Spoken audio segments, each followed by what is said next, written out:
Bonsoir à tous, merci de nous retrouver sur TV Sud pour votre journal local de l'Hérault et du Gard. Dans les titres aujourd'hui, la neige et le froid de retour dans le nord de la France. Des intempéries qui perturbent aussi le trafic SNCF et aérien en Languedoc-Roussillon, notamment vers Paris. Dans le Gard, à Quessart, une quarantaine de familles roms sont menacées d'expulsion. Des associations se mobilisent. Des nurseries pour aider les petits poissons à se développer dans les ports. À Metz, dans l'Hérault, près de 200 cages sont posées depuis hier dans le cadre du projet NAPEX.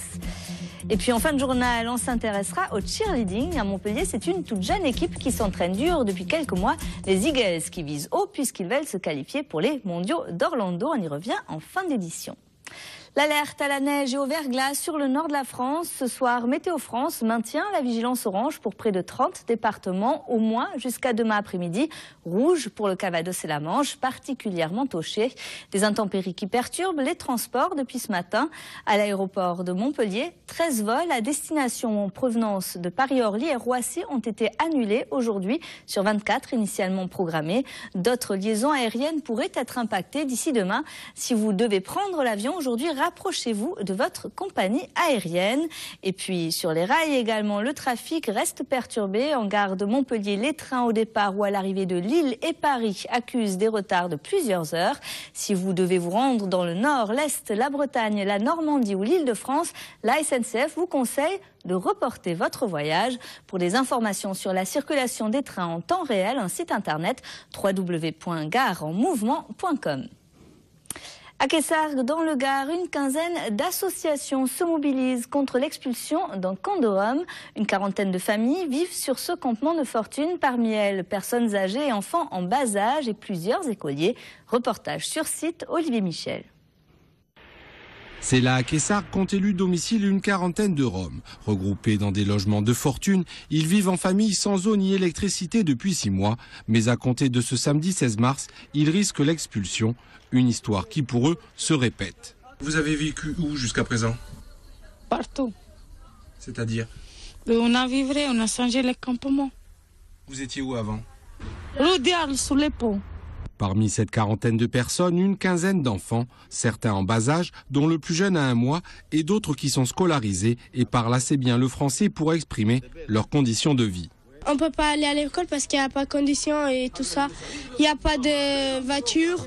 Tout le monde, je dis à tout le monde, je dis s'il vous plaît, est-ce qu'il veut pas me ramener à l'école? Il y en a qui me ramènent, il y en a qui ne me ramènent pas. Et comment elle est ta maison?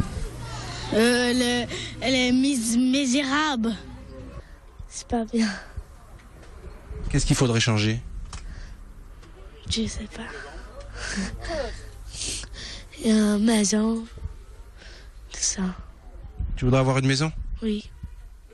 Des conditions de vie indignes dénoncées par un collectif de défense qui a écrit au préfet et attend de lui qu'il se réfère à une circulaire interministérielle sur les occupations illicites de terrain, une circulaire qui préconise des solutions d'accompagnement.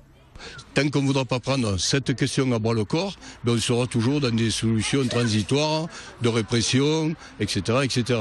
On ne va pas les sortir au milieu de la route, alors que c'est soi-disant parce qu'il y a des travaux qui vont être engagés par Réseau Ferré de France pour faire la bretelle de contournement de Nîmes dans le cadre du TGV. Donc vous voyez que ce n'est pas urgent pour samedi matin ou pour la semaine prochaine. Samedi à 6 h du matin, heure d'une possible évacuation du camp par les forces de l'ordre, le collectif sera présent.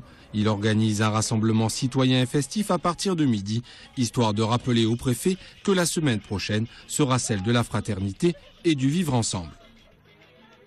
Le plan de restructuration de Sanofi retoqué par la justice hier, c'est la procédure d'information des représentants du personnel qui doit être reprise à zéro, en particulier dans la branche recherche et développement. La décision de la Cour d'appel d'Ivry a été saluée hier par les syndicats, même si le projet de restructuration lui-même n'est pas remis en question sur le fond. Le groupe pharmaceutique prévoit la suppression de plus de 900 emplois d'ici 2015. Environ 300 postes seraient menacés sur le site de Montpellier. À Metz, dans l'Hérault, près de 200 cages métalliques sont actuellement immergées dans le port. Ces bio-huts sont destinés à protéger les alevins. Des nurseries artificielles pour poissons développées par une PME montpelliéraine, Éco-Océan. Le dispositif, soutenu notamment par le ministère de l'Écologie et les collectivités locales, a déjà été testé à Marseille. Et cette année, en Languedoc-Roussillon, 5 ports pilotes seront équipés. Les détails, Mouadel Yakabi et Lise Furon. Faire en sorte que les ports ne soient plus une zone à risque, mais un abri pour les poissons, c'est l'objectif de nurseries installées au port de Metz.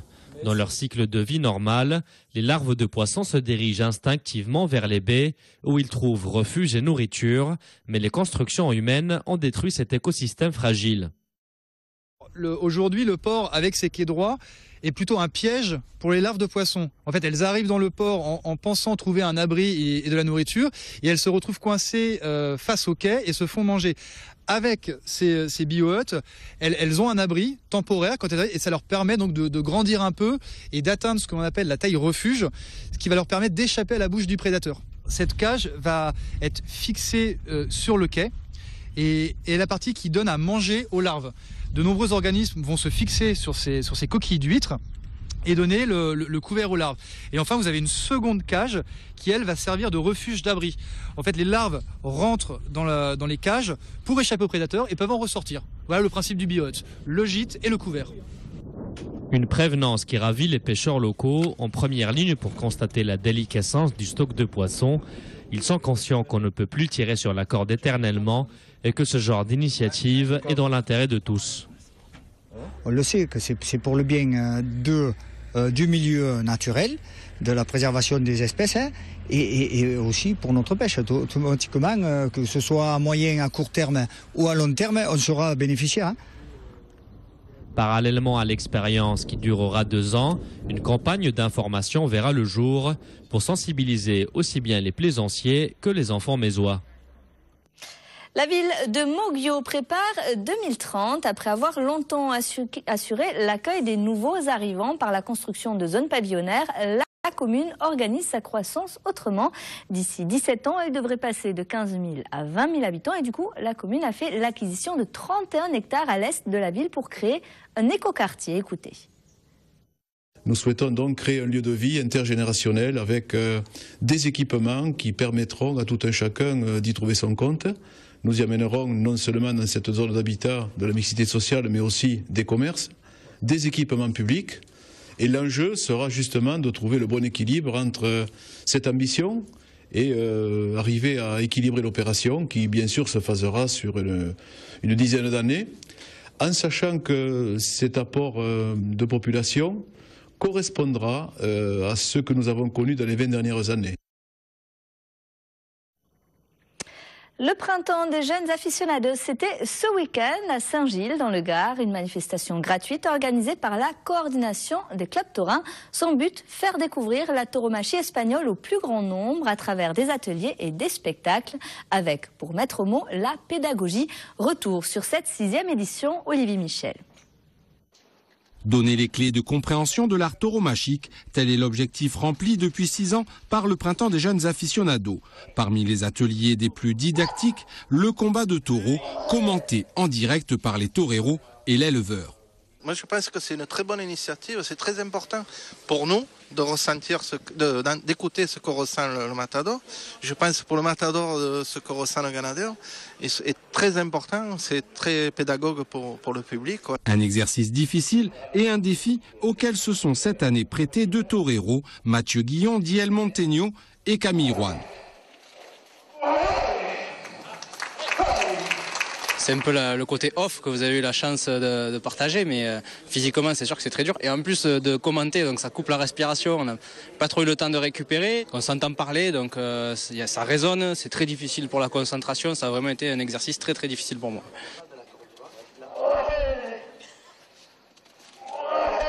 C'est vrai qu'à entendre notre respiration, on partage un petit peu notre intimité aux gens et quand ils voient ça, je pense que c'est qu'ils prennent conscience vraiment de l'effort physique qu'on doit réaliser devant un taureau. De quoi donc partager les impressions des toreros et comprendre les comportements du taureau pour au final devenir un jour un aficionado plus averti et à même de saisir la dimension artistique de la tauromachie. Et pour terminer ce journal, je vous propose de découvrir une discipline souvent méconnue, le cheerleading, très populaire dans les pays anglo-saxons. Ils sont environ 1500 à pratiquer ce sport en France. Et depuis le mois de septembre, Montpellier compte aussi son équipe. Bien loin du cliché des pom-pom girls, les Eagles s'entraînent dur pour se qualifier un jour aux Jeux Olympiques d'Orlando, aux Mondiaux d'Orlando. Sabine Jean et Yohan Gemeta.